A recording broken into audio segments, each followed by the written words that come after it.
Kids, you are dismissed to head downstairs for kids' church right now. This morning, we're going to be up here continuing our series that we're calling All In, giving God our all. And specifically today, we're going to be talking about going all in with your talents. But before we get there, have any of you traveled by plane lately?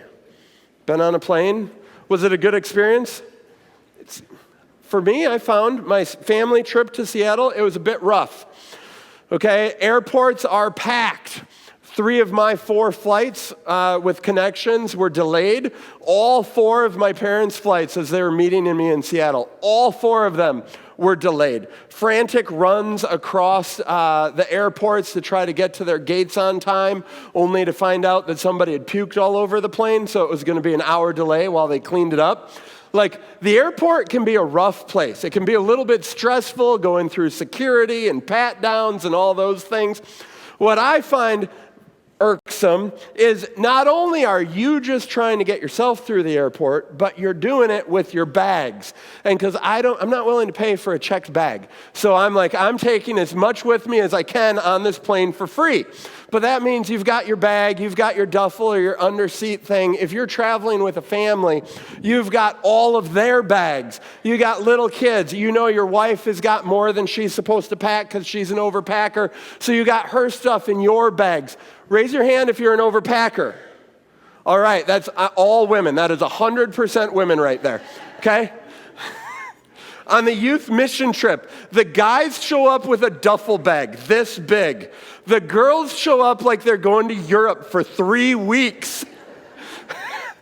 And their clothes are smaller than most guys' clothes. I don't get it, but this is the world we live in. Now, imagine, if you will, you're in an airport and you're going through and you see a dad with his family and he's got his wife and he's got his small kids, and so he's carrying all their bags.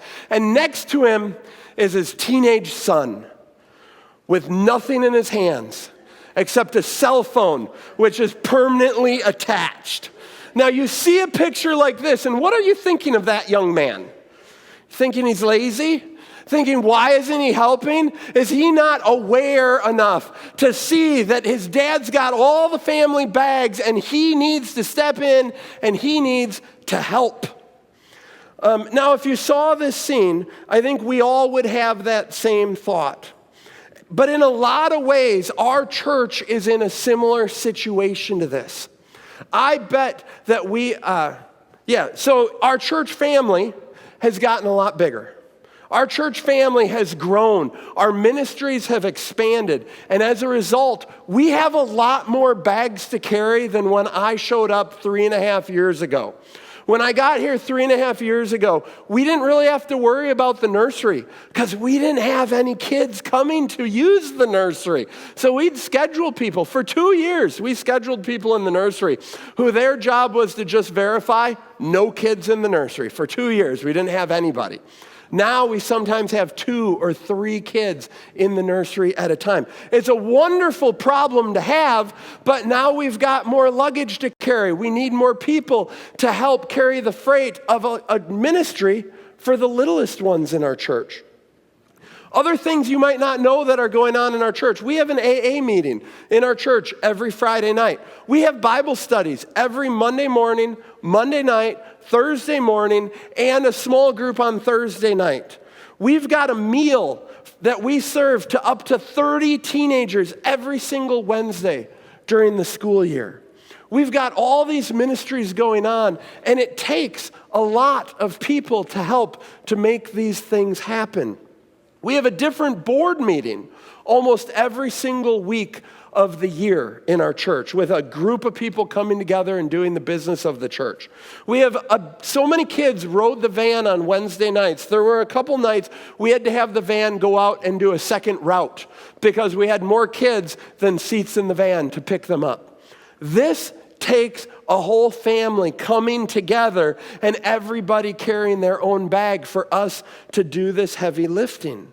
The problem is that the more we grow, the more ministries we run, the more outreach events we have, it simply takes a whole lot more people than who have currently been helping fill in these roles.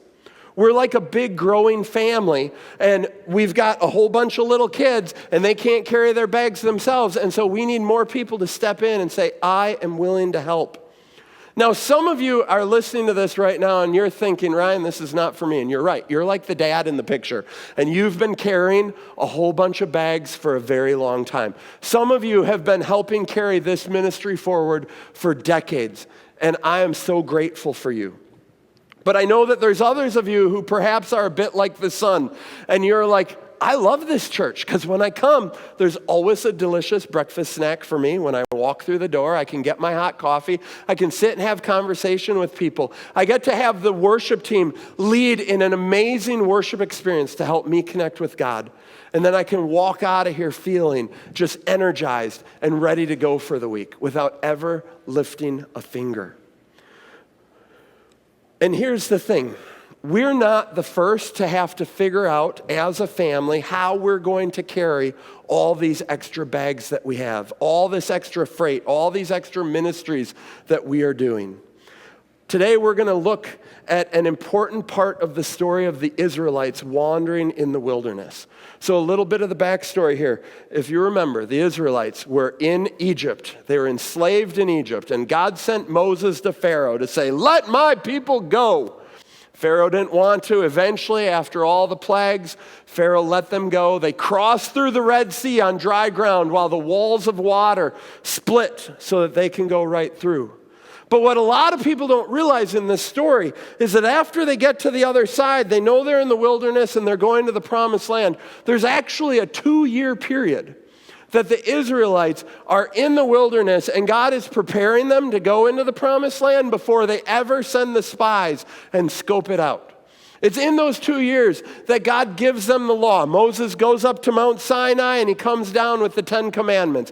It's in that time that God tells them, this is exactly how I want you to worship me. This is the instructions for the tabernacle. This is the instructions for all the holy things inside the tabernacle, like the Ark of the Covenant and all the tables and the urns and the candlesticks and everything that holds the water for the ceremonial washing.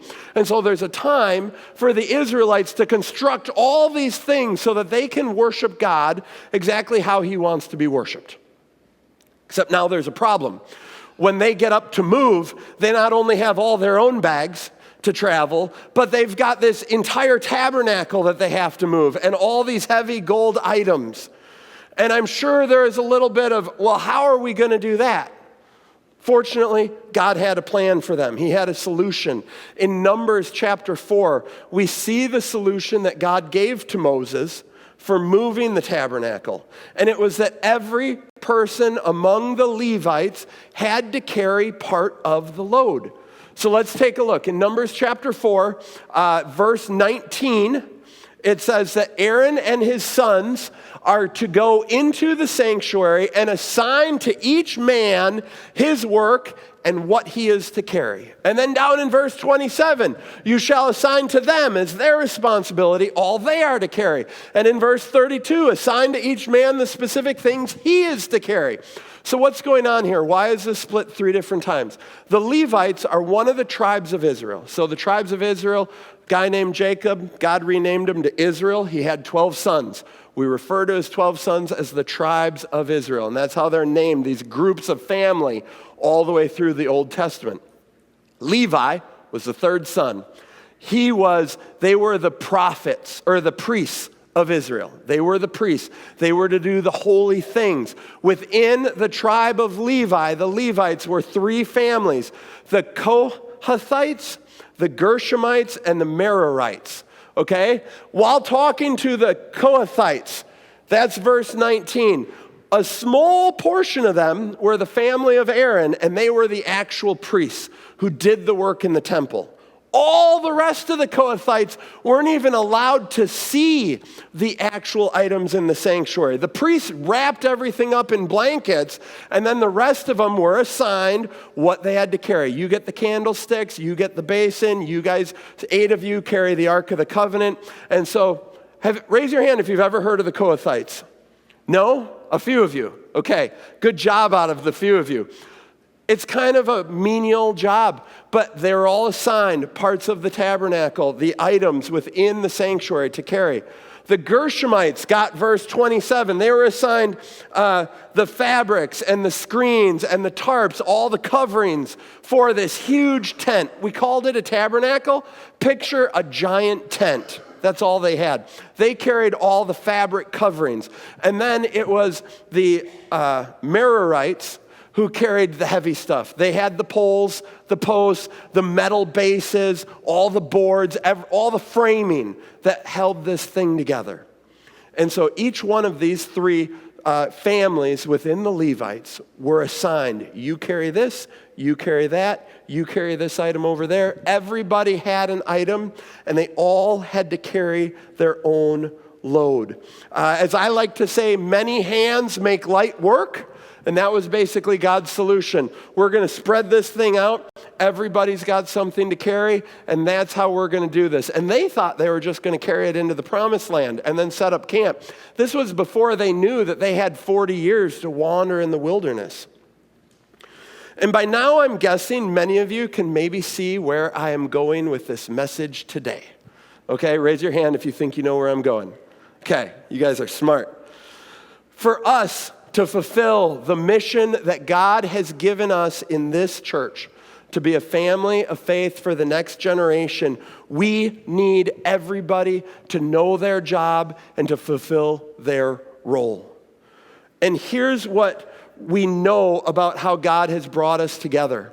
In Romans chapter 12, God tells us that he has given each one of us different talents and gifts. So just like the Israelites were divided by family and different families were assigned what they were to do, we have different talents and gifts, and God has assigned us our roles for what we are to do. In Romans 12, verses 4 through 8, it says, "For just as each of us has one body with many members, and these members do not all have the same function, so in Christ we, though many, form one body, and each member belongs to all the others." Keep going. We have different gifts according to the grace given to each of us. If your gift is prophesying, then prophesy in accordance with your faith. If it is serving, then serve. If it's teaching, then teach. If it's to encourage, then give encouragement. If it is giving, then give generously. If it is to lead, do it diligently. If it is to show mercy, do it cheerfully. Simply put, across this church family, we have over 100 people with 100 unique gift sets. And you see, God has a role for every single one of you in this church family. And your job is to figure out what's that role and serve in it faithfully. To help you find your spot, to figure out what's your load that you can carry. We've got the team sign-up flyers that I've been talking about. We've got a list of over 19 different jobs in this church that we have to fill these roles every single week almost. This morning, I know it's August, so we have people who are missing, but I bought the donuts and brought them in, and I made the coffee, and I did all the slides while the worship team was doing that, and I helped get the sound set while the sound was going, and I taught Sunday school for the youth, and then when there was an issue in the back, I had to do that too. And I'm not the only one who served a whole bunch of different roles today. I know that there are others of you who had 3 or 4 different roles today. And part of that is because we have all the bags being carried by too few people. And for us to be able to serve and flourish the way that God wants us to be able to grow into being the family that God has in store for us, the people who are on the outside he wants to bring in, we need everybody finding their place that they can serve so that we don't have so many people who are carrying a whole bunch of different bags. On that list of flyers of things you can sign up for, there's stuff you can help on Sunday morning to help make the worship service work. Like I said, we've got the donuts to take care of. We've got a drastic need for people to help in the sound booth or to run the slides. We have a security team you might not even know about who makes sure that our doors are locked and always have an eye out to make sure that we are safe while we are in this space. We've got the band who gets here at 8 a.m. every single morning, every single Sunday, to prepare and lead you all in worship. We've got kids ministry downstairs on Sundays, because if all the kids were upstairs, they would get tired of listening to me and they would dread coming to church. So we create a ministry where we teach them about Jesus at their age level. But that takes people who love kids and love talking about Jesus. On Wednesday nights, we've got to go pick up all these kids, and we bring kids and teenagers to this church, and we feed the teens. We need help with that meal and cleaning up that meal and leaders with the kids. And then throughout all the rest of the month, we've got boards and committees. We've got people who help maintain the building, people who make meals when there's funerals or special events that go on, people who organize the Operation Christmas Child shoebox, all those donations that come in. There's so many different jobs around this church you might not even know about. So I encourage you, look at that flyer and find ways that you might be able to get connected in this church. When you find your fit and you joyfully use your talents that God gave you, everybody in this church benefits. Everybody in this church gets to experience a better church because you found your fit. And I want to share just a few examples of some people who have joined our teams and have made this place better. Who enjoys the biscuits and gravy or the French toast sticks that Rachel makes on occasion?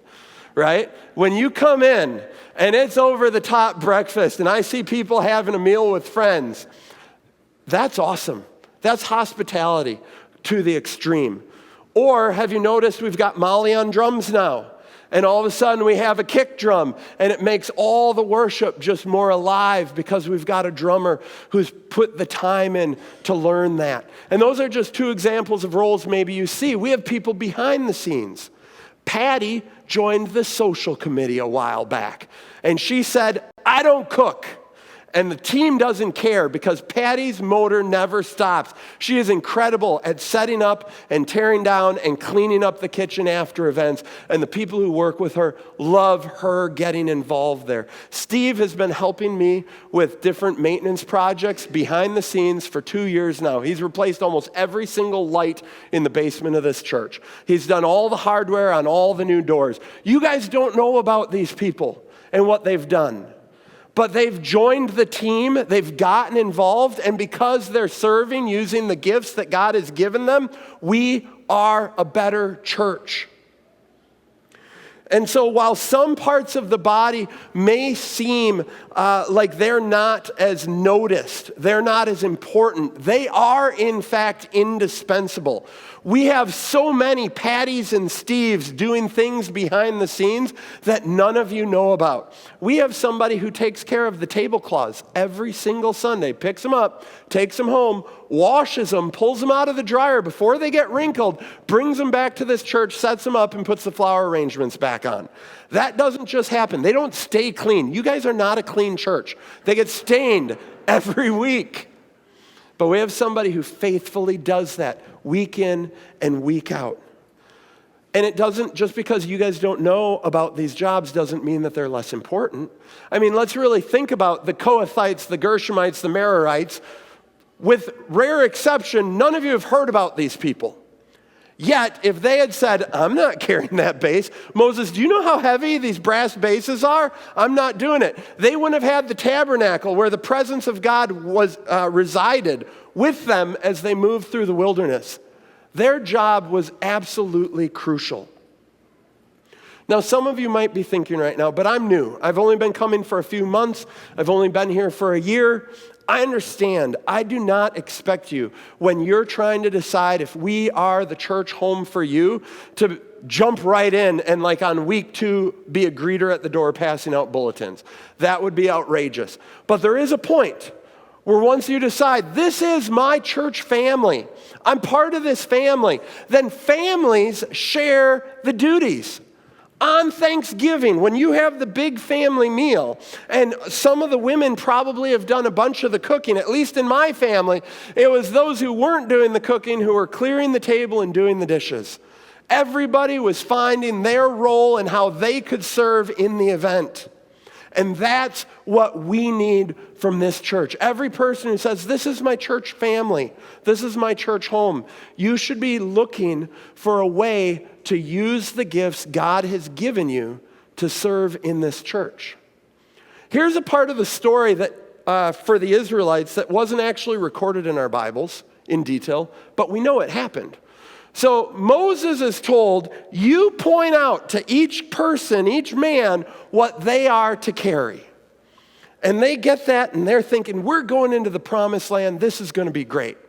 But then they sent the spies, and the spies said, they've got giants in the land. And the people were like, we're afraid. We don't want to go in, Moses.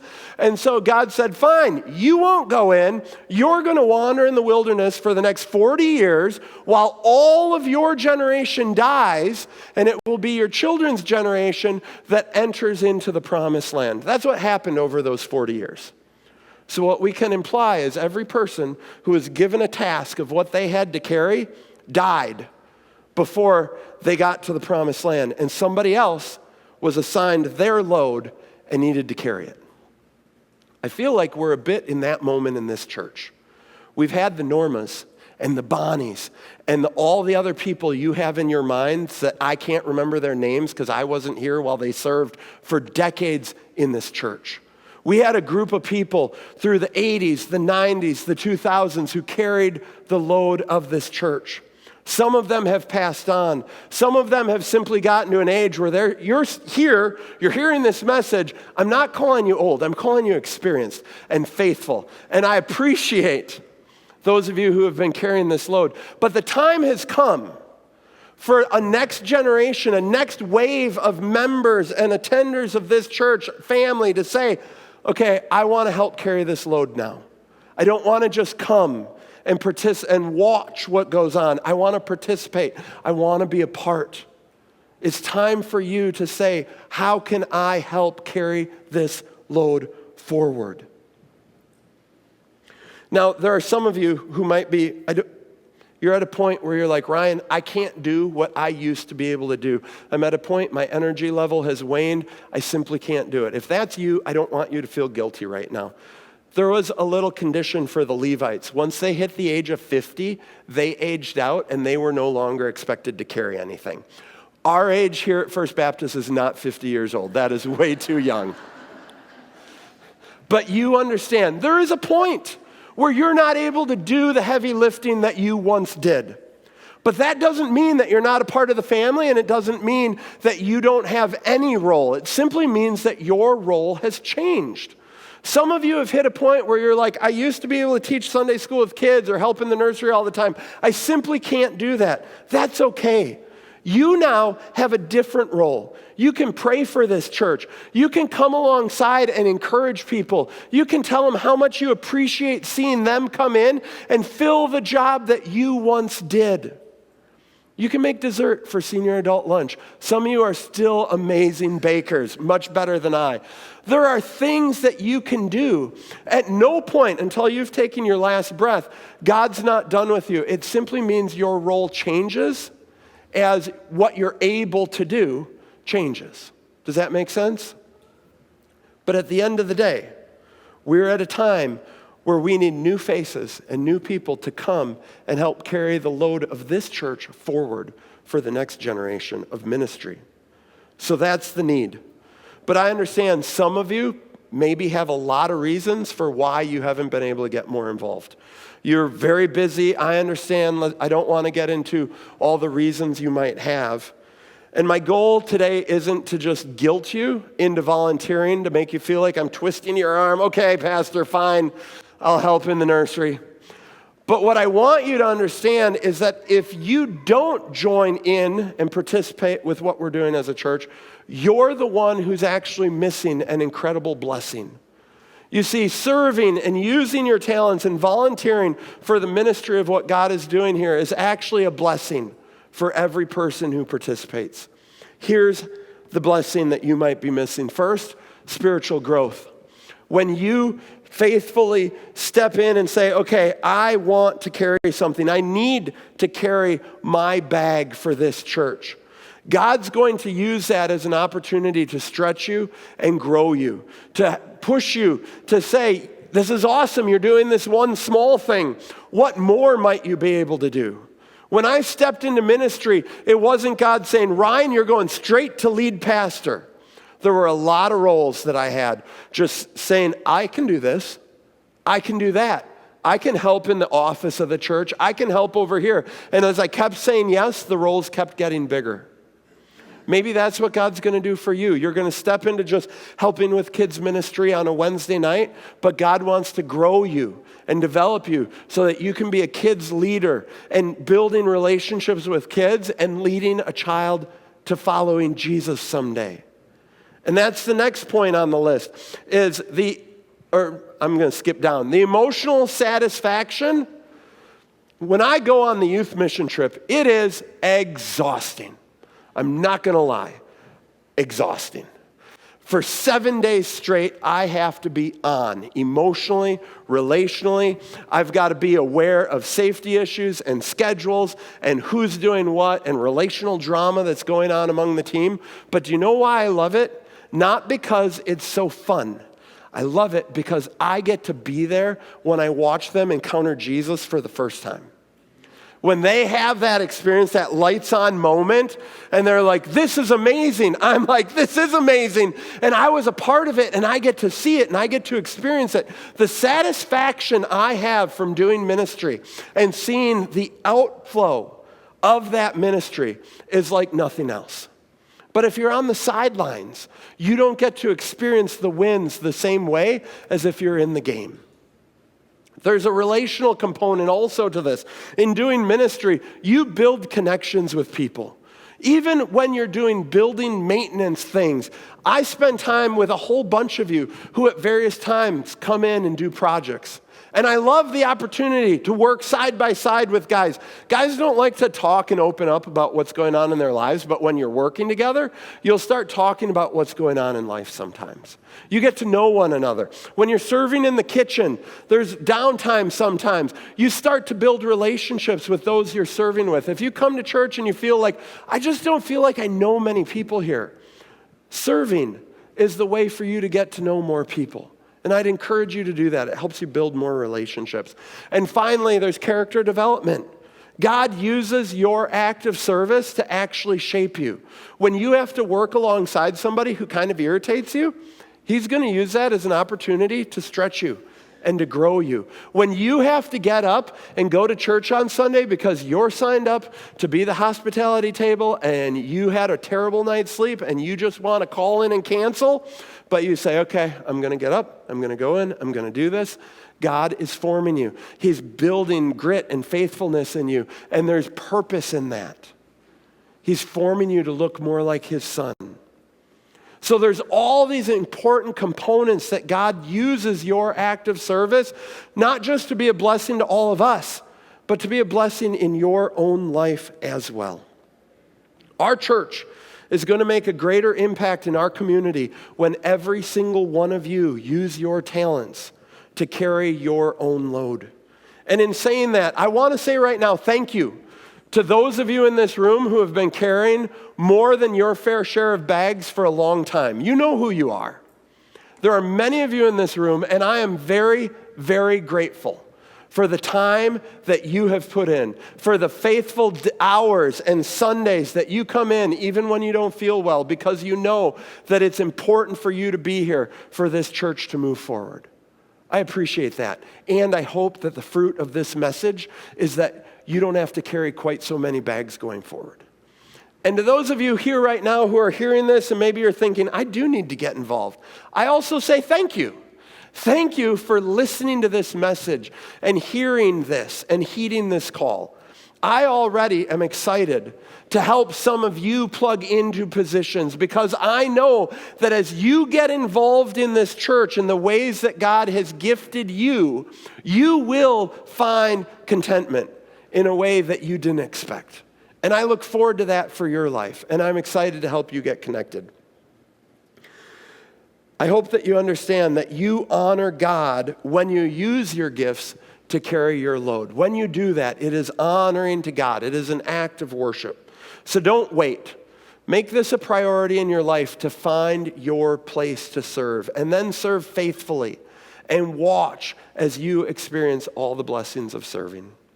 Remember, the Israelites were only able to move the tabernacle around when everybody carried their part. And Dad at the airport is a whole lot less stressed when he's got his kids all with their own piece of luggage.